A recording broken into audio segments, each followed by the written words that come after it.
Marc Marquez obrak-abrik sirkuit kekuasaan Pecco, start P4 langsung rajai sprint race GP Austria. Awan tebal menggantung di atas pegunungan Spielberg ketika akhir pekan MotoGP 2025 tiba di Austria. Red Bull Ring, lintasan yang terkenal dengan kecepatan lurusnya, tikungan tajam yang menuntut pengereman keras, serta sejarah persaingan epik antara pembalap-pembalap top, kembali menjadi panggung adu kekuatan para raksasa. Namun, kali ini sorotan utama tidak hanya tertuju pada Francesco Bagnaia yang selama 3 musim terakhir begitu dominan di lintasan ini, melainkan juga pada Marc Marquez, pembalap fenomenal yang kini mengenakan seragam merah Ducati Lenovo. Dari drama kualifikasi hingga strategi jelang balapan, semua mata kini tertuju pada bagaimana Marquez mampu mengoyak tatanan kekuasaan yang selama ini dipegang oleh Bagnaia di sirkuit Austria. Dalam konteks lebih luas, Red Bull Ring 2025 menjadi ajang pembuktian siapa sebenarnya Raja Ducati di era baru ini. Marquez dengan segala pengalamannya, 7 kali juara dunia MotoGP, kini kembali ke lintasan di mana ia belum pernah benar-benar berjaya.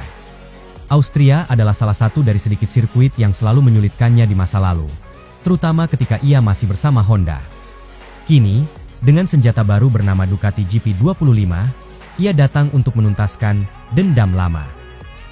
Sedangkan Bagnaia ingin mempertahankan tradisi dan membuktikan bahwa dirinya masih yang terbaik di lintasan favorit Ducati. Sejak sesi latihan bebas pertama, FP1, tanda-tanda kebangkitan Marquez sudah terlihat. Dengan gaya agresif khasnya, ia langsung menorehkan catatan waktu tercepat, unggul 3/10 detik dari rekan setimnya sendiri, Francesco Bagnaia.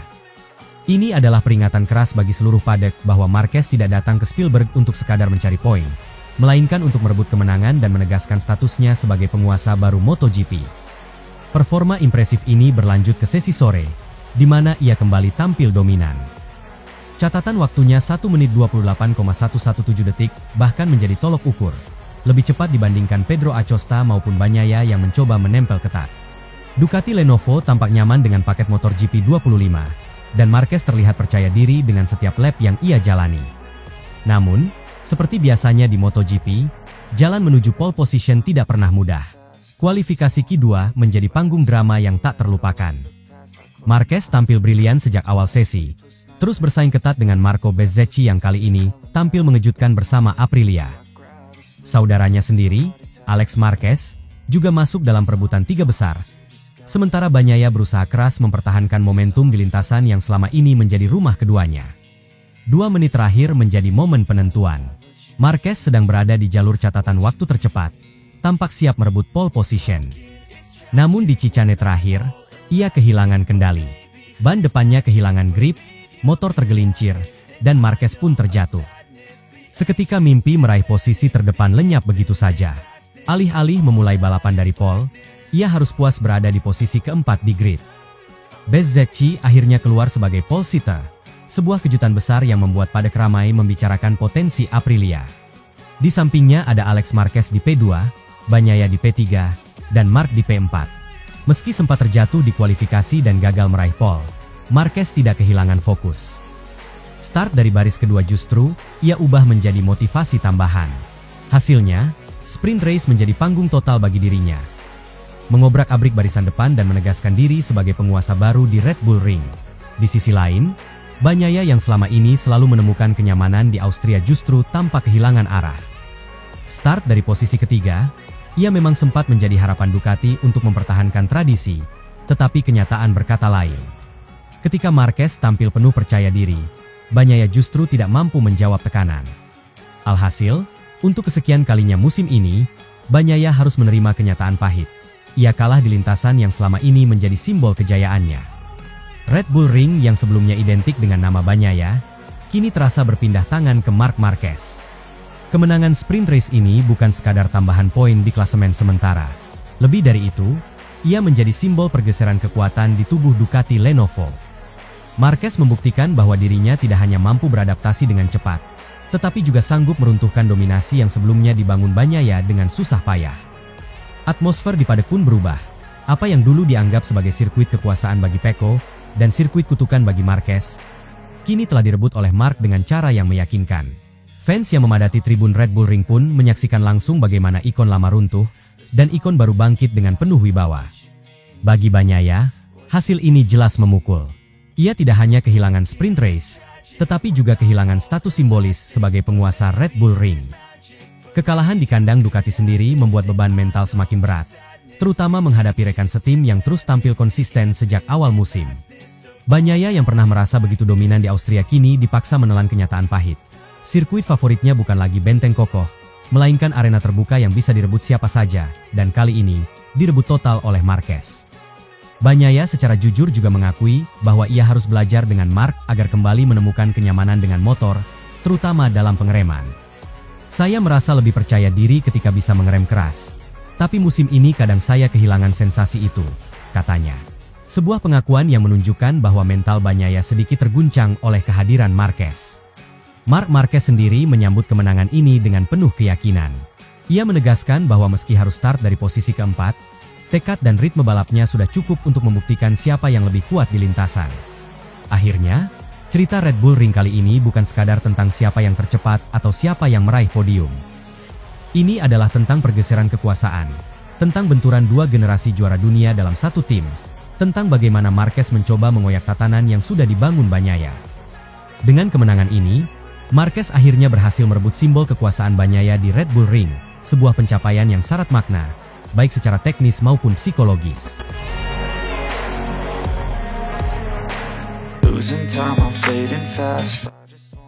Usai tercepat di FP1 MotoGP Austria, Marc Marquez kembali tercepat di sesi praktis. Bos Ducati dibuat bangga, langsung jadi favorit pole position di kualifikasi besok. Suasana di Red Bull Ring akhir pekan ini terasa berbeda. Sejak pagi hari, udara dingin khas pegunungan Styria bercampur dengan aroma bensin dan suara raungan mesin MotoGP yang kembali memenuhi udara setelah jeda musim panas. Jumat pagi, Marc Marquez memulai akhir pekan GP Austria dengan penampilan yang sangat meyakinkan di Free Practice 1, FP1. Mencatatkan waktu tercepat 1 menit 29,376 detik.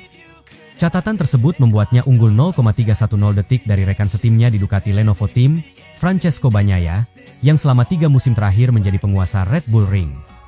Dengan catatan tersebut, Ducati tidak hanya meraih posisi 1-2 pertama mereka di musim ini, tetapi juga memberi sinyal bahwa Marquez datang ke Austria bukan sekadar untuk mengumpulkan poin, melainkan untuk benar-benar memecahkan kutukan pribadinya di sirkuit ini. Kemenangan FP1 itu menjadi cerita utama di paddock pada pagi hari. Semua kamera media menyorot wajah Marquez yang tampak santai namun penuh keyakinan. Ia mengakui bahwa naik motor Ducati di Spielberg adalah pengalaman yang benar-benar berbeda dibandingkan tahun-tahun sebelumnya saat masih membela Honda.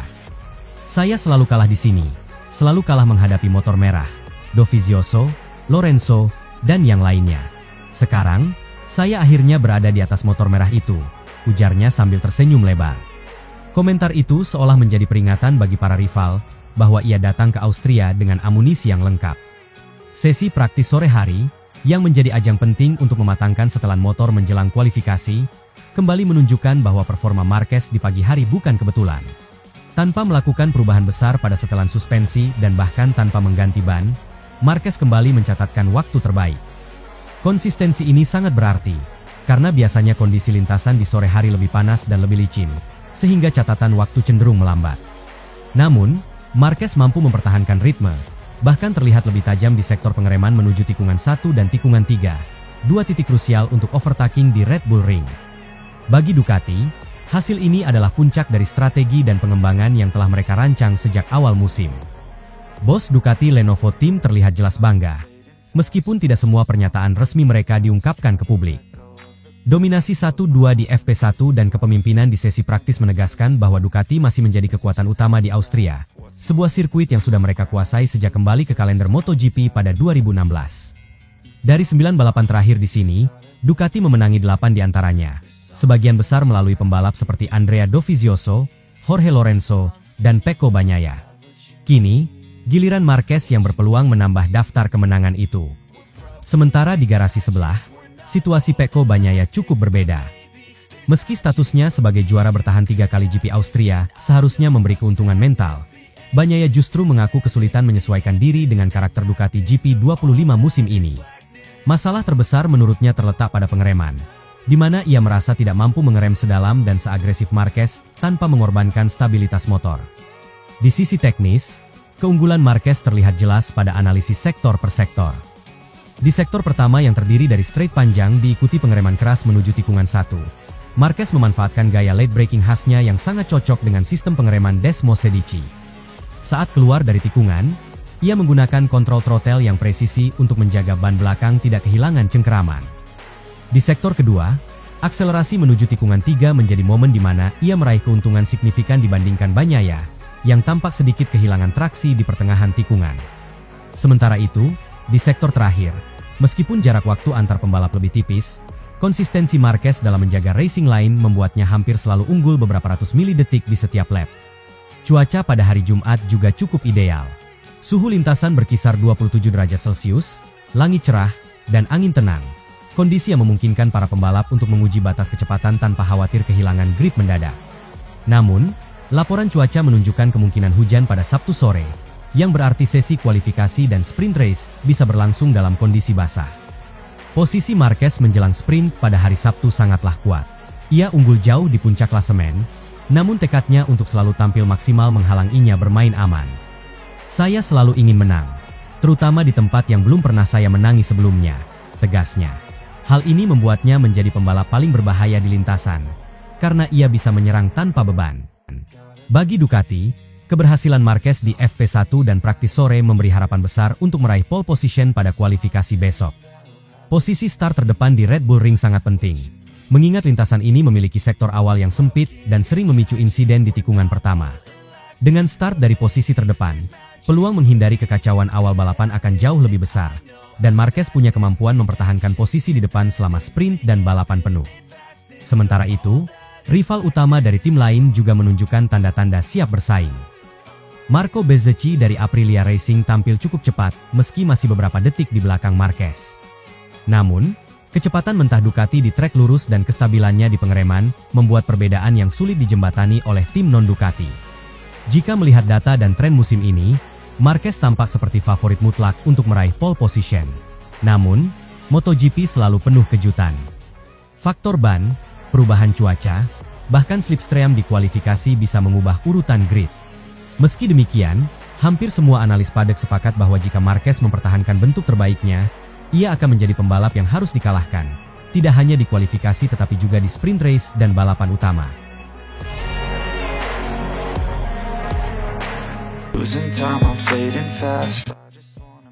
Marc Marquez tercepat di FP1 GP Austria 2025, langsung taklukan sirkuit Red Bull Ring. Pecco Bagnaia kewalahan. Akhir pekan balapan MotoGP di sirkuit Red Bull Ring selalu menjadi salah satu momen paling dinanti dalam kalender kejuaraan dunia. Trek yang terletak di jantung pegunungan Styria ini dikenal sebagai lintasan pendek namun cepat, penuh dengan tikungan tajam, tanjakan, dan sektor pengereman keras yang kerap menguji nyali para pembalap. Pada Jumat, 15 Agustus 2025, sorotan langsung tertuju pada sesi latihan bebas pertama, Free Practice 1 atau FP1, GP Austria, di mana Marc Marquez tampil sebagai yang tercepat. Pembalap asal Spanyol yang kini membela Ducati Lenovo Team itu tidak hanya memimpin catatan waktu, tetapi juga menunjukkan bahwa ia telah menemukan kunci untuk menaklukkan sirkuit yang selama bertahun-tahun menjadi tantangan pribadi baginya. Sementara itu, juara bertahan 3 kali GP Austria, Francesco Pecco Bagnaia, justru kewalahan menghadapi masalah teknis dan kehilangan ritme balapnya. Sejak bendera hijau dikibarkan di awal FP1, Marquez terlihat langsung dalam kondisi siap tempur. Dengan gaya khasnya yang agresif namun terkendali, ia memanfaatkan setiap lap untuk menguji batasan Ducati GP25. Pada menit-menit awal, persaingan ketat sudah terlihat, dengan beberapa rival Marquez sempat mengambil alih posisi puncak waktu sementara. Namun, Marquez yang tampil percaya diri mampu membalas dengan catatan lap mengesankan yang sulit didekati para rival. Marquez unggul signifikan di sektor pengereman keras dan akselerasi keluar tikungan, dua aspek krusial di Red Bull Ring. Kemenangan mental ini sangat berarti bagi Marquez. Selama masa membela Repsol Honda, Spielberg selalu menjadi salah satu sirkuit yang gagal ia taklukkan sepenuhnya. Meski beberapa kali mendekati podium tertinggi, faktor keterbatasan motor dan gaya lintasan yang tidak terlalu cocok selalu menggagalkan ambisinya. Namun, musim 2025 bercerita lain. Bersama Ducati, Marquez seakan mengalami kebangkitan total. Dari 11 seri yang telah berlangsung sebelum Austria, ia berhasil meraih 8 kemenangan balapan penuh dan 11 kemenangan di sprint race. Sebuah rekor luar biasa yang membuatnya unggul 120 poin dari adiknya, Alex Marquez, dan 168 poin di depan Pecco Bagnaia di klasemen sementara. Dengan jarak poin yang begitu besar, Marquez sebenarnya bisa bermain aman, tetapi sifat kompetitifnya membuat ia tetap memburu kemenangan di setiap kesempatan. Bagi Marquez, Austria 2025 punya makna khusus. Red Bull Ring adalah salah satu dari sedikit sirkuit di kalender MotoGP modern yang belum pernah ia menangi. Kesempatan tahun ini terasa lebih realistis dari sebelumnya, apalagi dengan dukungan penuh dari tim Ducati Lenovo yang sudah punya rekam jejak dominan di sini. Sejak kembalinya Austria ke kalender MotoGP pada 2016, Ducati memenangi 8 dari 9 balapan yang digelar, menjadikan sirkuit ini hampir seperti rumah mereka. Fakta ini semakin memotivasi Marquez untuk memecahkan rekor pribadinya dan menambah koleksi kemenangan di lintasan yang pernah membuatnya frustrasi. Sementara itu, di garasi sebelah, suasana berbeda dirasakan oleh Pecco Bagnaia. Juara dunia 2 kali itu justru mengalami hari yang berat. Bagnaia, yang memenangkan GP Austria 3 kali berturut-turut pada 2021, 2022, dan 2023, tanpa kehilangan sentuhan magisnya. Setelah sesi, ia mengakui bahwa masalah terbesar yang ia hadapi adalah adaptasi terhadap karakteristik Ducati GP25, khususnya pada pengereman. Menurut pengakuannya, ia merasa seperti Pecco yang berbeda dibandingkan versi terbaiknya di masa lalu. Proses transisi ke gaya mengerem yang lebih agresif seperti yang digunakan Marquez belum sepenuhnya mulus, dan ini mempengaruhi ritme balapnya. Beberapa kali ia tampak melebar di tikungan 3 dan 4, kehilangan waktu berharga di sektor pertama yang menjadi salah satu kekuatan utamanya di tahun-tahun sebelumnya. Masalah ini bukan sekadar teknis, tetapi juga mental. Bagnaia mengaku sempat menonton ulang rekaman balapan-balapan lamanya, dan dari situ ia menyadari bahwa gaya balapnya tahun ini terasa jauh lebih hati-hati, bahkan cenderung defensif. Saya melihat Pecco yang berbeda. Tahun ini, saya belum mampu tampil seperti yang saya inginkan, terutama dalam duel roda ke roda, katanya. Hal ini menjadi sinyal kekhawatiran bagi para penggemarnya, mengingat kecepatan dan agresivitas adalah kunci sukses di Red Bull Ring yang penuh momen overtake. Secara umum, FP1 di Austria memang memberi gambaran awal yang cukup jelas tentang potensi akhir pekan ini. Marquez terlihat unggul di sektor pengereman menuju tikungan 1 dan tikungan 3. Dua titik overtake utama yang biasanya menentukan hasil balapan. Akselerasinya keluar tikungan juga sangat stabil, berkat kombinasi cengkeraman ban belakang dan kontrol throttle yang presisi. Di luar faktor pembalap, cuaca Austria di bulan Agustus juga memainkan peran penting. Langit cerah dan suhu lintasan sekitar 27 derajat Celcius membuat kondisi ideal bagi para pembalap untuk mendorong batas performa mereka. Namun, perakiraan cuaca menyebut ada kemungkinan hujan ringan pada Sabtu sore, yang berarti sesi kualifikasi dan sprint race bisa berlangsung dalam kondisi basah. Jika skenario ini terjadi, keunggulan Marquez mungkin akan sedikit reduksi, mengingat Bagnaia dan Binder dikenal sebagai pembalap tangguh di lintasan basah. Namun, pengalaman Marquez di segala kondisi cuaca membuatnya tetap menjadi favorit. Sirkuit Red Bull Ring sendiri punya karakter unik. Dengan panjang 4,318 km, hanya ada 10 tikungan, 7 kanan, 3 kiri, yang membuatnya lebih menyerupai track drag racing dengan beberapa tikungan teknis daripada sirkuit MotoGP pada umumnya. Lintasan ini menuntut pembalap untuk memiliki kecepatan puncak tinggi di 3 straight utama, sekaligus presisi luar biasa dalam pengereman untuk mengantisipasi tikungan tajam. Disinilah Ducati biasanya unggul, berkat mesin Desmo Sedici yang terkenal bertenaga dan stabil saat pengereman keras. Marquez, yang sudah terkenal sebagai raja pengereman sejak era Honda, kini menemukan pasangan ideal antara gaya balapnya dan karakter motor Ducati.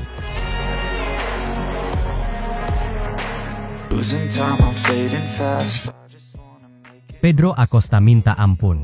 Klarifikasi perkataannya dengan Ducati. Setelah hampir 2 minggu dunia MotoGP diguncang oleh komentar pedasnya yang menyentil langsung Marc Marquez dan strategi pengembangan Ducati, akhirnya Pedro Acosta memutuskan untuk meredakan situasi, setidaknya di permukaan. Seminggu sebelum seri ke-12 MotoGP 2025 di Red Bull Ring, Austria, pembalap muda KTM itu menggelar sesi klarifikasi di markas timnya, Mattighofen, Austria. Langkah ini dilakukan jauh sebelum pekan balap, seolah ingin mengatur narasi sebelum tensi di paddock semakin memanas. Acosta muncul di ruang konferensi pers tim KTM dengan wajah sedikit lebih kaku dibanding biasanya. Mengenakan seragam oranye khas KTM, ia duduk di tengah antara manajer tim Francesco Guidotti dan manajer pribadinya.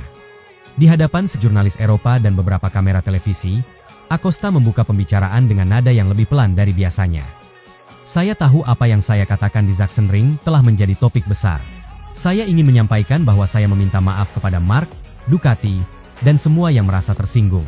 Tidak ada niat saya untuk menjelekkan tim atau pembalap lain, ucapnya sambil menatap meja.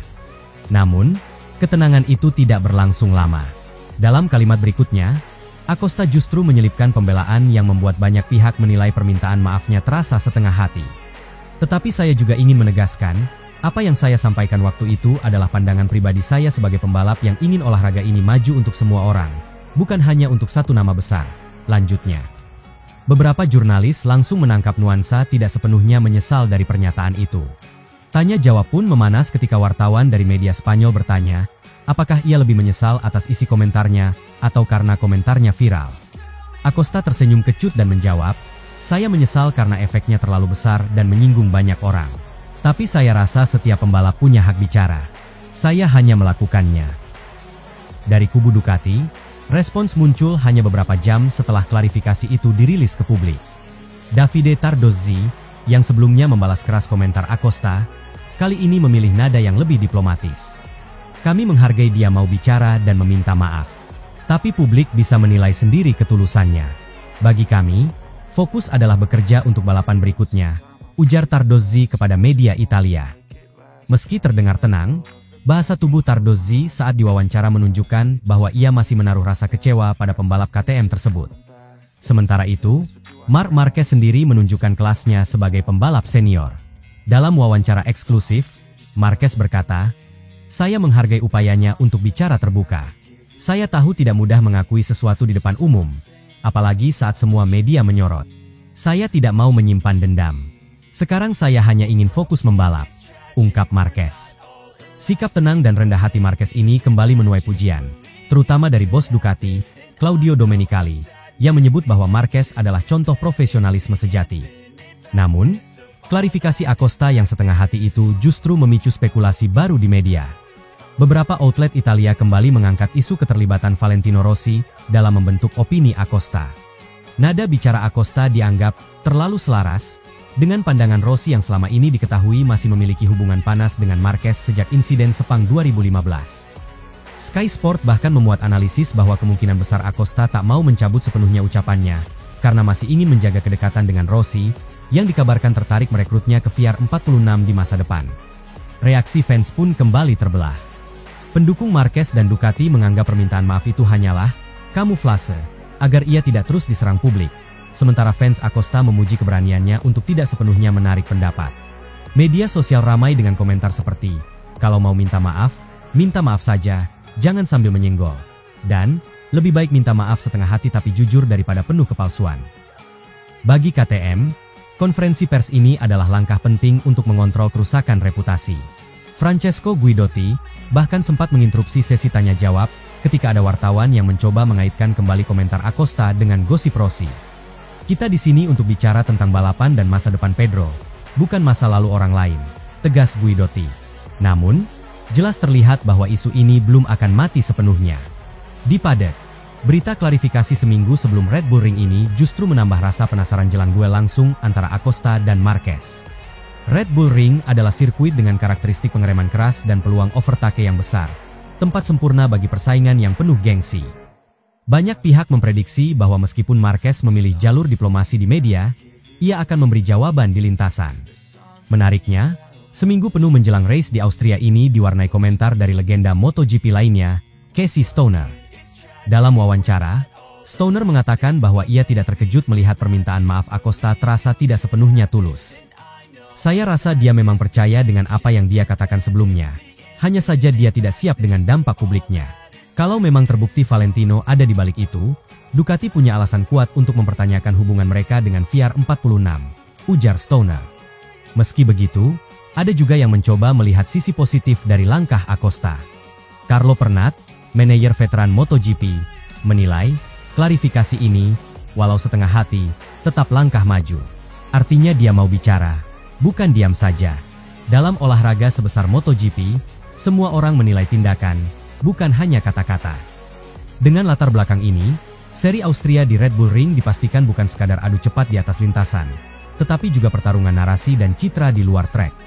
Seminggu jelang race, Tim Ducati terlihat semakin solid mendukung Marquez.